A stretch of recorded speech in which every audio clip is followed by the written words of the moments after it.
Puis je m'en rappelle quand j'ai la chair de poule. L'âge d'or du MMA international. Un truc de fou furieux.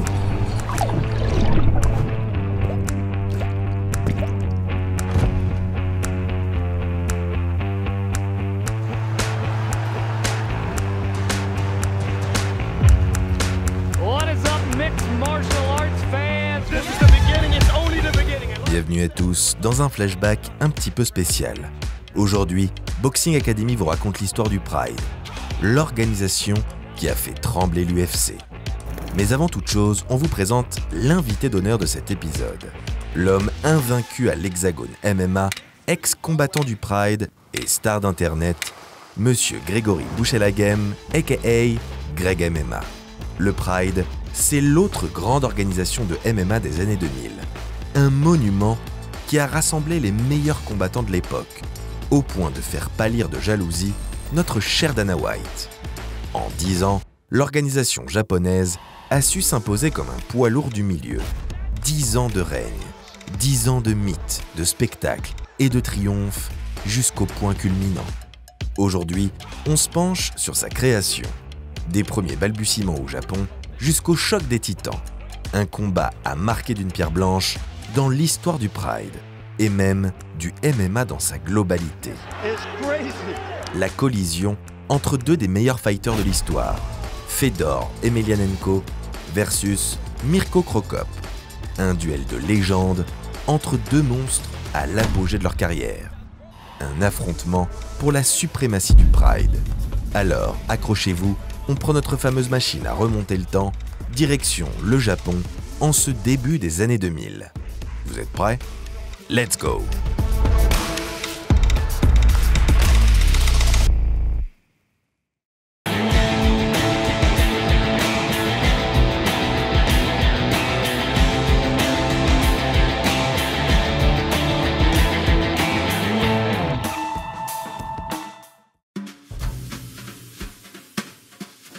Ah, le début des années 2000.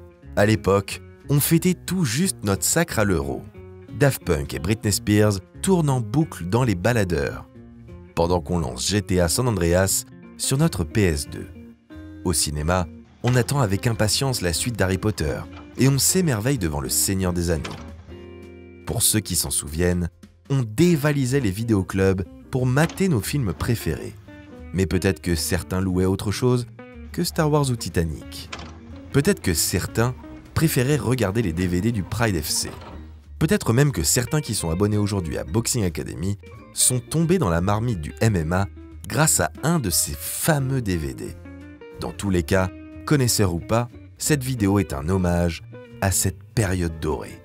Le Pride, ça évoque l'âge d'or du MMA international, une époque justement où il y avait deux grandes ligues qui se tiraient la bourre, le Pride justement et l'UFC. Donc il y avait cette concurrence qui faisait monter le niveau international, tant en termes de promotion que de combattants. On a eu un âge précédent qui était un peu plus hardcore avec les Vale Tudo, tout ça. Et maintenant, on est dans un âge beaucoup plus sportif. Moi, j'aimais bien cet entre-deux dont le Pride, je pense, fut un apex.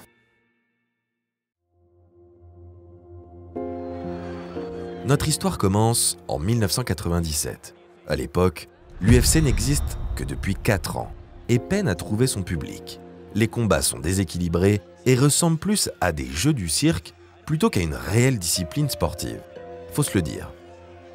Ultra violent et sans véritablement de règles, l'UFC est à des années-lumière de ce qu'on connaît aujourd'hui. Mais l'organisation a trouvé sa première star, Royce Gracie. Les Gracie, c'est une famille mythique de combattants brésiliens qui étaient spécialisés dans le combat au sol. Et ils se targuaient effectivement d'être les meilleurs combattants au monde. Et ils ont mis Royce Gracie à l'UFC numéro 1 pour qu'il démontre l'efficacité du jiu-jitsu brésilien.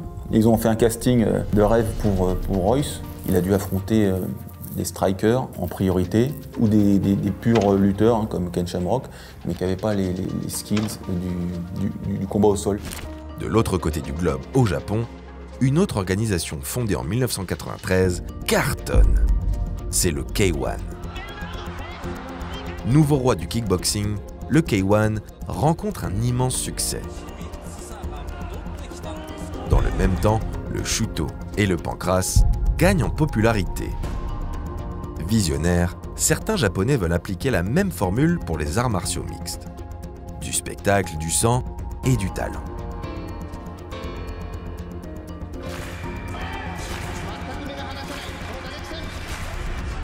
L'ancien Yakuza Hiromichi Momose flaire le bon coup et pose 50 millions de yens sur la table pour fonder sa nouvelle organisation.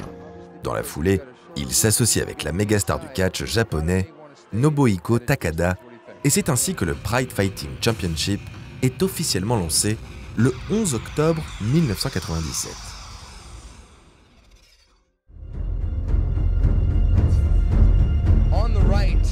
Pour son premier show, le cofondateur Takada enfile lui-même les gants. En main event du Pride One, il affronte Rickson Gracie, le demi-frère de Royce. Selon la rumeur, le maître brésilien afficherait un bilan de 400 victoires pour 0 défaite. Mais c'est à prendre avec d'énormes pincettes. Quoi qu'il en soit, c'est un sacré client. Il a même remporté des tournois de Vale Tudo, un ancêtre du MMA, se forgeant une solide réputation au pays du soleil levant. L'UFC a été créé par les Gracie et le Pride a été monté pour les Gracie. Mais non, ils ont révolutionné l'art du combat. Facile vainqueur, le Brésilien remporte également la revanche lors du Pride 4, lançant définitivement la hype des arts martiaux mixtes au Japon.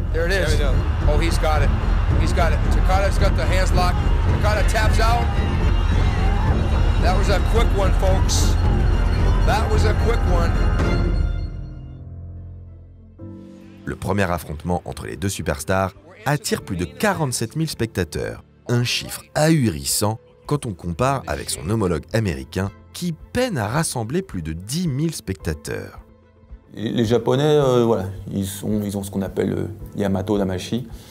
L'esprit du Japon, c'est quelque chose de particulier qu'on n'a peut-être pas forcément une conscience en France. C'est des jusqu'au-boutistes quitte à mourir, tu vois. C'est le samouraï quoi, qui est prêt à aller au charbon jusqu'au bout. Et on voyait dans les combats qui mettaient en avant les Japonais que le Japonais était prêt à se faire dérouiller, même s'il affrontait un mec en face qui faisait 20 kilos de plus. Je me souviens du combat contre Sakuraba contre Ricardo Arona. Ricardo Arona avait mis des coups de genoux à répétition sur la tête de Sakuraba, et Sakuraba qui avait des hématomes tellement énormes qu'il n'arrivait même plus à reconnaître qui était quoi.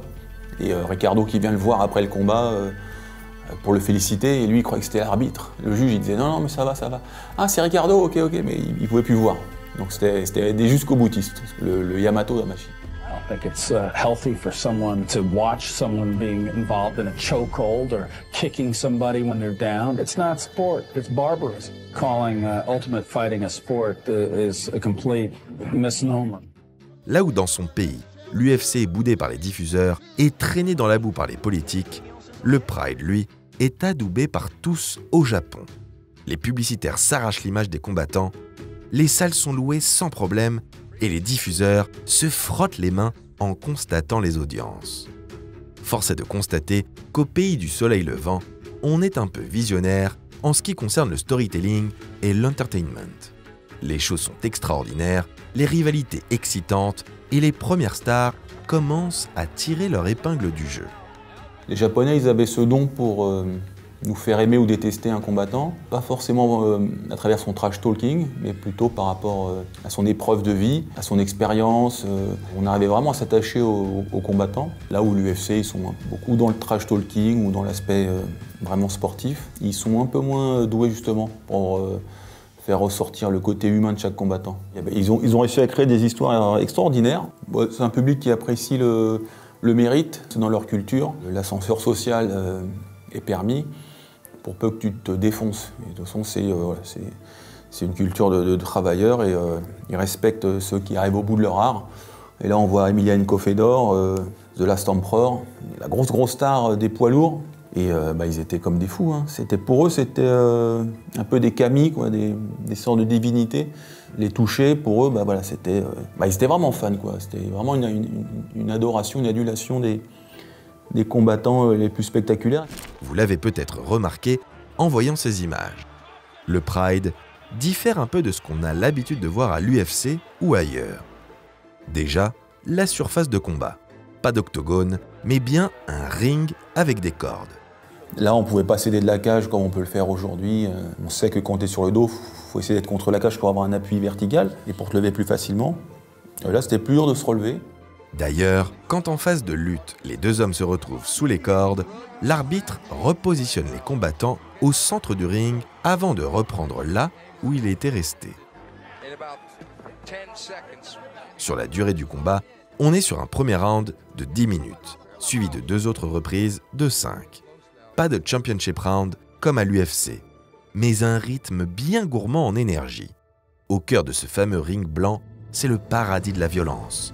À l'époque, la sauvagerie au service du spectacle était de mise. On avait le droit, entre autres, de shooter dans la tête de son adversaire. C'est ce qu'on appelle le soccer kick ou penalty kick. Dans les deux cas, il est facile d'imaginer.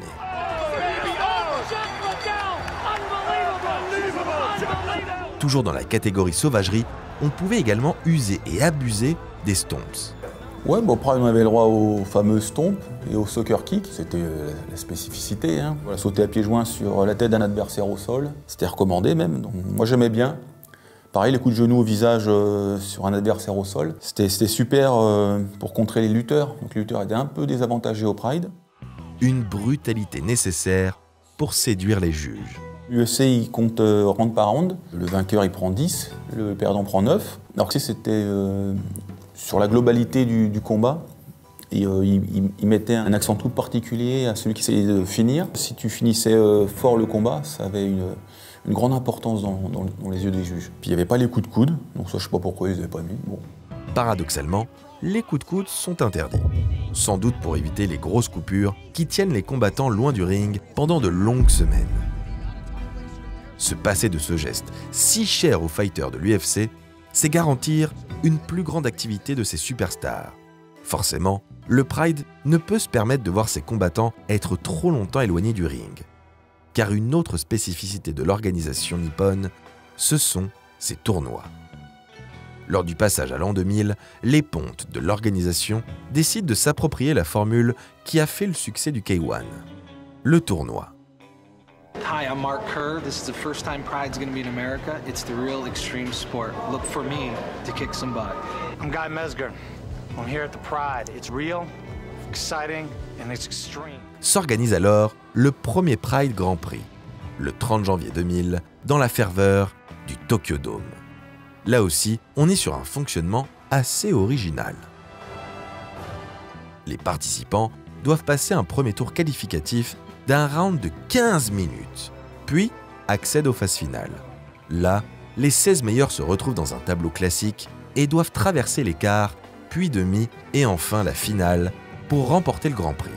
En tout, il faut combattre 4 fois en 2 jours pour être sacré. Rien que ça. Sachant également qu'un tour de phase finale se déroule de cette manière, des rounds illimités de 15 minutes à chaque fois. Autrement dit, il faut finir son adversaire, quoi qu'il arrive. Vous trouvez ça exagérément difficile ? Eh bien, notez aussi que ces tournois sont hors catégorie. N'importe quel membre du roster peut y participer sans limite de poids. C'est vraiment le petit côté Street Fighter 2. On sait qui va combattre qui, et potentiellement, en finale, ce sera ça. Et ça donnait un petit côté piquant très sympathique. Plus tard, les organisateurs ajouteront des tournois par catégorie. Mais ce format, où tout le monde peut se rencontrer, reste le plus culte et sans conteste, le plus prestigieux.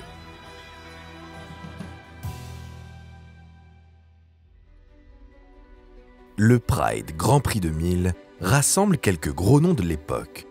Royce Gracie, Nobuhiko Takada, Mark Kerr, Mark Coleman ou encore Kazushi Sakuraba. Ce nom vous est peut-être inconnu, mais Sakuraba, c'est l'autre superstar nippone, la seule qui jouit d'une vraie crédibilité en MMA. Sakuraba, par exemple, le stéréotype du japonais très poli, très discret. Et puis une fois qu'il monte sur le ring, c'était une machine de guerre. C'est un archétype qu'on retrouve souvent dans les mangas d'ailleurs. Le jeune homme un peu introverti, poli, timide, et puis qui est dans sa quête pour assumer sa masculinité justement. Son goût pour le spectacle avec ses entrées iconiques font de lui un personnage extrêmement populaire.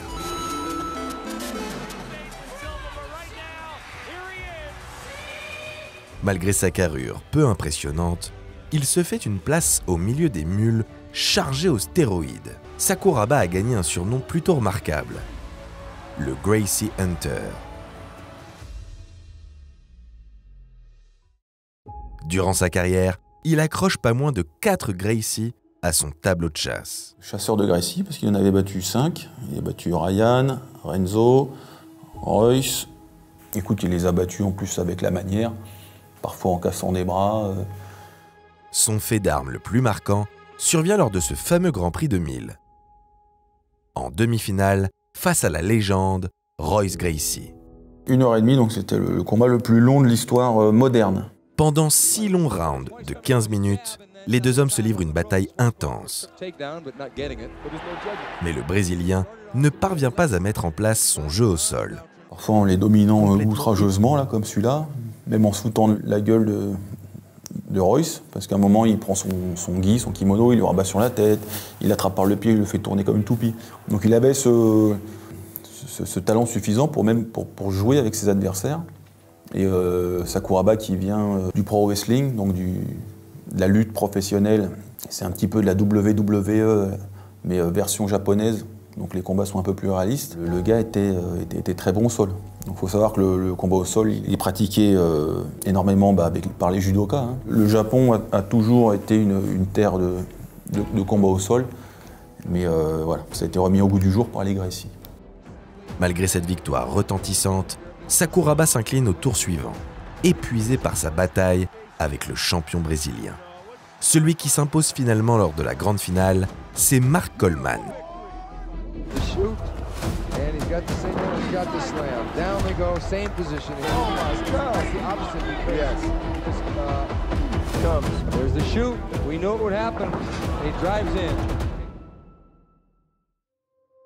On a quitté Sakuraba en demi-finale, mais on va très vite le retrouver. En 2001, le Pride cherche à décerner des ceintures.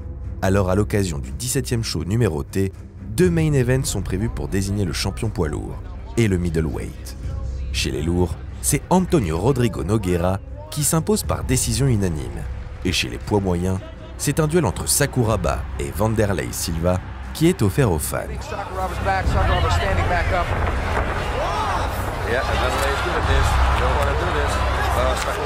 Malheureusement, Sakuraba s'incline après s'être déboîté l'épaule pendant le premier round. Oh my God. Oh, it looks like his clavicle was broke. Vanderlei Silva, bien sûr, voilà, ils en avaient fait une icône de violence, ce qu'il était d'ailleurs. Le Pride doit une grande partie de son succès à la violence de ses combats. Les athlètes boostés aux stéroïdes ne trichent pas. Ils n'ont pas peur de s'attaquer à bien plus grand. Le meilleur exemple est peut-être le fight entre Don Frye, le moustachu bodybuildé et la montagne Yoshihiro Takayama au Pride 21. Celui qu'on surnomme The Predator rend plus de 10 cm et 37 kg aux Japonais. Mais Takayama a très peu d'expérience en combat réel. Pourtant, les deux hommes vont se livrer une guerre comme on en fait peu. Le genre de fight qu'on croirait tout droit sorti d'un film.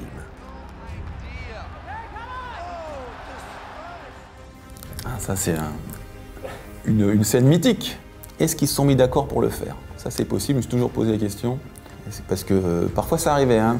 Il y a eu des combats truqués au Pride.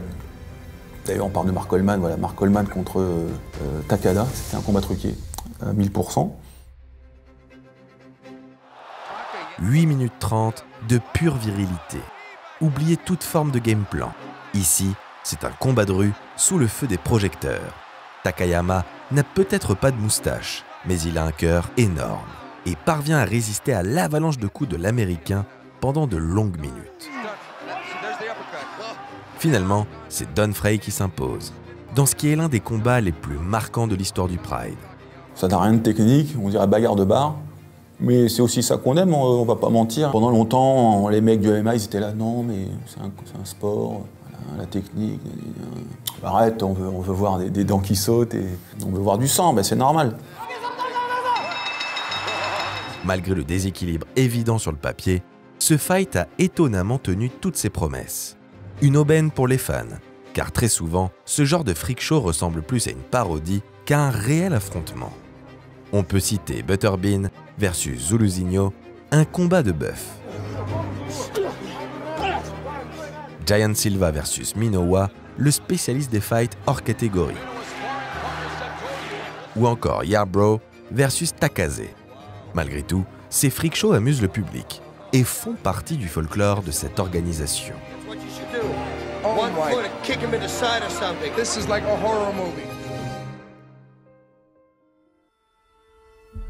Aujourd'hui, on est parfois plus dans le sport. On peut gérer, on peut dire le premier round combien, 8, 8, 9, 9, 9, 10, 10, 10, 8. Ah bon, c'était alors, défonce-le. Ok. Évidemment, les affrontements sérieux sont toujours l'attraction principale. Là, ce qu'on a vu, là, c'était d'excellents combattants. Hein. On a vu Sakuraba, on a vu Royce Gracie, Don Fry, Takayama qui rend ça, c'est sûr, mais c'est des vrais combattants. Il n'y a rien de décrédibilisant. Hein. Au fil du temps, le Pride gagne encore en popularité et regorge toujours autant de fighters au talent immense. En 2003, même Chuck Liddell, le visage de l'UFC, se rend au Japon pour participer au Pride Grand Prix. Malheureusement, The Iceman s'incline en demi-finale contre le terrifiant Rampage Jackson.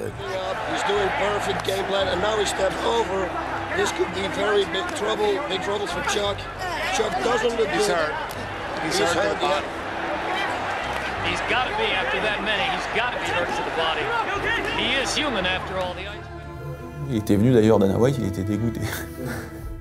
Un revers qui prouve au passage que les combattants du Pride n'ont rien à envier à ceux de l'UFC. Bon, il a pris la ceinture UFC d'ailleurs, il a fait des combats de dingo, mais même Dan Anderson, qui a fait l'aller-retour aussi, hyper crédible. Hein. Winton Jackson combattait au Pride, qui était dingue. Gomi était super, mais bon, il est à l'UFC, il s'est fait rosser, c'est vrai. Mais les très forts du Pride équivalaient, voire surpassaient les très forts de l'UFC. Mais c'est l'heure désormais de parler des deux plus grands combattants du Pride. Deux monstres sacrés du MMA, qui comptent parmi les meilleurs fighters de l'histoire. Ces deux surhommes seraient capables de détruire des armées entières à main nue.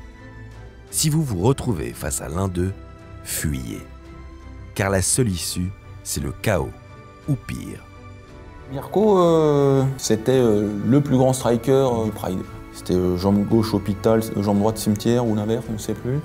Emelianenko Fedor, la bête indestructible, autant de combats, autant de victoires. Mais il y avait une espèce d'aura, de mystique presque autour de ces combattants. Et quand il y avait des combats Crocop contre Fedor, c'était le monde du MMA s'arrêtait pour voir ces combats mythiques.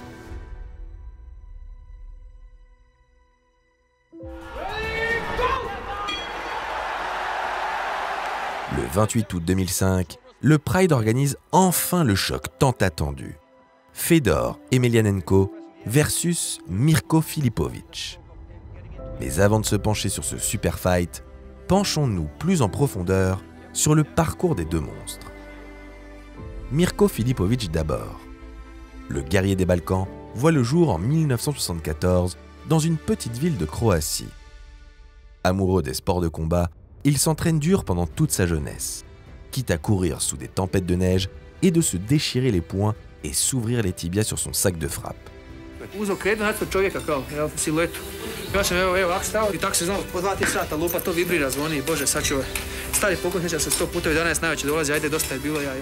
En attendant de réussir son concours d'admission dans la police, son rêve depuis toujours, le jeune Mirko est enrôlé dans l'armée en tant qu'opérateur radio. Son supérieur, constatant son don pour le combat, lui ordonne de s'entraîner 2 fois par jour et de persévérer dans sa quête. Je veux que vous rendiez fier votre pays et votre patrie. À vos ordres. Après quelques années de galère, Mirko intègre finalement la police. Il devient officiellement un Creation Cop, un Crocop. Désormais membre d'une unité antiterroriste, il poursuit tout de même ses entraînements et devient kickboxer professionnel. Jusqu'en 2000, il cumule ces deux activités, s'imposant comme l'un des tout meilleurs de sa discipline. Pour son dernier combat en kickboxing, il exécute le Hulk noir, Bob Sapp, d'un direct du bras arrière surpuissant. Désormais, place au MMA. Écartez-vous, Cro Cop débarque au Pride. Quand le K1 a débarqué, il y a eu une rivalité K1-Pride.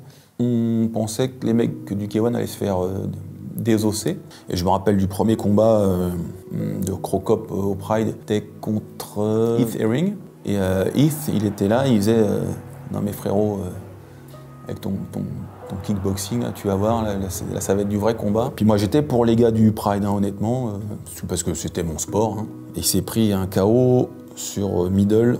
J'étais middle au foie, mais bon, suivi d'un grand end pound. Donc Mirko, il est arrivé, il se prolait, il mettait les bras sous les aisselles. On était là, waouh, incroyable. Je crois que son premier combat, c'était peut-être même contre Sakuraba. Son premier combat médiatisé, en tout cas, très belle boxe. Il a rivalisé avec les plus grands au K1 et tout, mais t'as vu qu'il y a eu beaucoup de transfuges hein, du K1 au Pride. Et Mark Hunt, notamment. Il y en a où ça s'est pas bien passé. Branko Sikatic, qui a été mort de peur contre Mark Kerr. Il lui mettait des coups de coude dans la nuque, c'était interdit. Mais voilà, tous n'ont pas réussi à faire leur transition. Mais des gars comme Mirko, il l'a fait à merveille. C'est un de mes combattants préférés. Hein.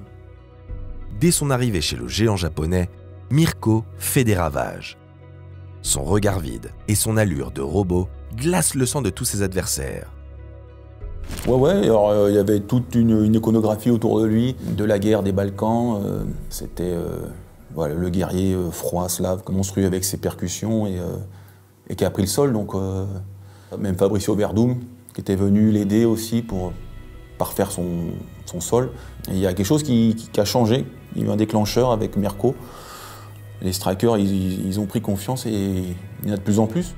Athlète ultra complet, il est un danger permanent et ne semble jamais pouvoir être déstabilisé.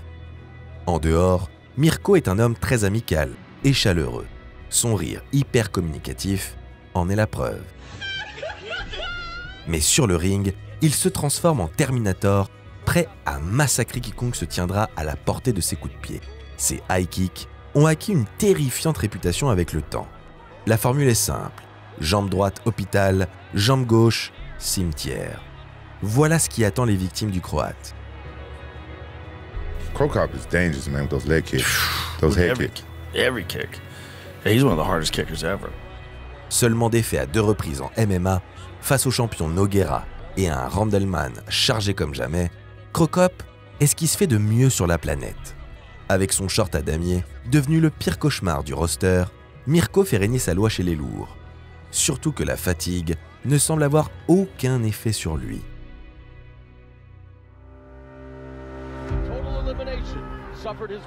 Durant l'année 2004, il combat 8 fois. Autant que certains combattants UFC sur 10 ans. Une autre époque. En tout cas, Mirko Filipovic est comme une voiture bélier lancée à pleine vitesse. Rien ne semble pouvoir l'arrêter. Et pourtant, il existe un homme qui en serait bien capable. Un combattant à l'aura tout aussi glaçante. Celui que certains invitent encore dans le débat du GOAT, alors qu'il n'a jamais combattu à l'UFC. The Last Emperor, Fedor Emelianenko. Fedor, c'est l'archétype du combattant parfait. Bon partout, mauvais en rien, infatigable, implacable, inébranlable, bref, invincible. C'est une légende, hein. Il mettait des crochets très larges. Alors, je sais pas, il appelait ça le crochet soviétique. Presque des swings de boxe française. Avec le pouce tourné comme ça vers le bas pour pas se casser la main. C'était très impressionnant. Et puis il était surtout connu pour son grand end pound. Je crois que c'était un des premiers à faire des flying punch en grand end pound. Il se jetait sur le mec, bam, il frappait. Un expert aussi des clés. Il a mis Kimura à Randleman, il a mis Julie Gatame à Mark Coleman. Donc mettre des clés à des monstres physiques de la sorte, ça démontre une technicité hors pair. Cette aura de guerrier invulnérable, il la cultive depuis sa naissance en 1976. Depuis toujours, il vit et s'entraîne à Stary Oskol, une ville minière russe à 12 heures en train de Moscou. Déjà petit, il se bat partout, tout le temps et avec n'importe qui. Mais paradoxalement, Fedor est aussi un grand amateur d'art. Il est tout aussi capable de s'endurcir les poings en frappant ses adversaires que de faire preuve de minutie en s'adonnant à la sculpture ou à la peinture. Vous vous en doutez, l'une des activités restera un hobby, quand l'autre deviendra son gagne-pain. Son entraîneur de toujours, Vladimir Voronov, se souvient de ce qu'il a pensé lors de l'arrivée du jeune Fedor. Quand il est arrivé, Fedor était petit, maigrichon et fragile, mais il avait du feu dans les yeux. Il avait le mental d'un combattant. Si on veut devenir un monstre, il faut s'entraîner comme un monstre. Cet adage, le Russe le prend au pied de la lettre. Un peu à l'image de Mirko, Fedor fait avec les moyens du bord. Isolé à Starioscol, il façonne son corps et sa technique avec du matériel plus que basique, mais avec une détermination de champion. Après 2 ans de service militaire, où selon ses propres mots, il apprend à devenir un homme, Fedor poursuit sa carrière en judo et en sambo. Mais fatigué par la corruption et l'injustice dans ses disciplines, il finit par se tourner vers le MMA. Plus complet et rémunérateur, la voie était toute tracée. De 2000 à 2002, il fait ses gammes dans l'organisation japonaise Rings, avant de poursuivre son évolution vers le Pride. C'est là-bas qu'il va bâtir sa légende. Le dernier empereur va régner sans partage sur la catégorie poids lourd. Fedor, c'était le gars qui ressemblait à rien, entre guillemets. Puis une fois qu'il était lâché dans la cage, qui était un fou, un peu comme son frère Alexander. C'était des taiseux en dehors, des mecs très placides. Puis une fois dans l'arène, il n'y avait rien qui pouvait les arrêter. Résumer son talent en quelques secondes serait une insulte. Mais il faut bien comprendre que Fedor Emelianenko est un combattant en avance sur son temps. Rien que techniquement, il maîtrise parfaitement tous les compartiments du MMA. Puissant, rapide, endurant, impérial au sol et létal debout. Il n'a aucun point faible. Pas besoin d'un corps d'Apollon. Fedor n'est pas taillé dans le marbre. Qu'importe, ça n'enlève en rien sa dangerosité. Mais ce qui fait de lui un être d'une autre trempe, c'est sa mentalité. Déjà, son intelligence supérieure lui permet de s'adapter à n'importe quel adversaire, dans n'importe quelle situation et avec n'importe quelle technique de son gigantesque éventail. Ensuite, son aura. Le Russe semble ne ressentir aucune émotion, comme s'il savait quelque chose qu'on ne savait pas. Dès qu'il monte sur le ring et que son regard polaire se pose sur son adversaire, il est déjà trop tard. He's got this icy blue U-boat commander kind of thing. Когда я иду на бой, я стараюсь ни о чем не думать и собраться в себе, сконцентрироваться. И идя на бой, я не испытываю никаких эмоций, ни злости, ни жалости, ни знаю, других каких-либо. Не вызываю в себе эмоций, я выхожу на бой с чистой головой. Et comme si un Emelianenko ne suffisait pas, les combattants du Pride devaient aussi craindre le petit frère. Un peu moins fort, mais plus terrifiant encore. Pas pour les mêmes raisons. Emelianenko Alexander, super combattant aussi. Pareil, il ressemble pas à grand chose, il n'a pas des gros muscles et tout, mais une anglaise monstrueuse, un flegme à l'image de son frère. Puis quand c'était l'heure de partir, ça, il changeait, quoi, il te massacrait. Voilà, tout le monde se souvient du combat contre Josh Thompson, un anglais bodybuildé qui était survolté, puis il l'a mis KO en moins d'1 minute. Et bon, après, il est parti en sucette, Alexander. Finalement, son seul véritable point faible, c'est d'être une machine dans un corps d'humain. Son unique défaite, il l'a subie à l'époque du ring, pour une coupure au visage au bout de 17 secondes. À l'époque, la règle est simple, c'est une disqualification immédiate. Aujourd'hui, le combat continuerait. À vous de juger ce que ça vaut. Quelques années plus tard, il affronte Minotauro Nogueira en finale du Grand Prix 2004. À cause d'une coupure, le fight est déclaré no contest. Heureusement, la finale est rejouée quelques mois plus tard. Devinez qui a gagné. Unanimous decision for Fedor.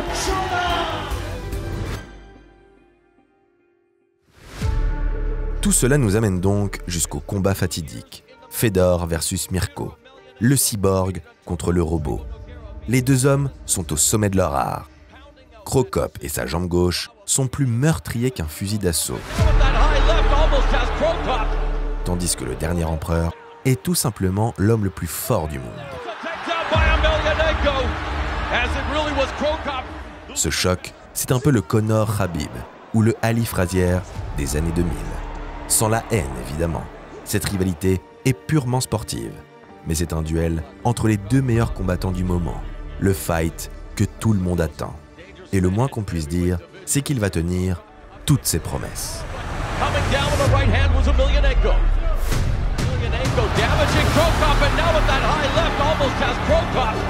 And wow, what drama we are seeing here in the first round of this Pride World Heavyweight title. Echo, high left kick by Cro Cop and falls down. Oh! And there's a takedown by Emelianenko. As it really was Cro Cop losing his balance spot, but Emelianenko exploiting the situation now. And back to the ground they go. This is not good for Mirko Cro Cop. Au terme d'un combat immédiatement légendaire, Fedor Emelianenko l'emporte. Le dernier empereur prouve qu'il compte parmi les meilleurs poids lourds de l'histoire. Le Pride, c'est son royaume, et lui seul peut porter la couronne. Ce combat, élu combat de la décennie par Sports Illustrated, marque l'apogée de l'organisation japonaise.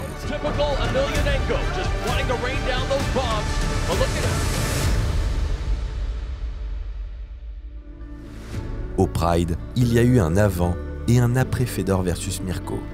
Mais ne vous inquiétez pas, l'organisation nippone a encore quelques belles années devant elle. Mais on vous le réserve pour un deuxième épisode hors série, toujours avec l'avis expert de ce cher Greg MMA. Alors abonnez-vous pour ne surtout pas louper la suite.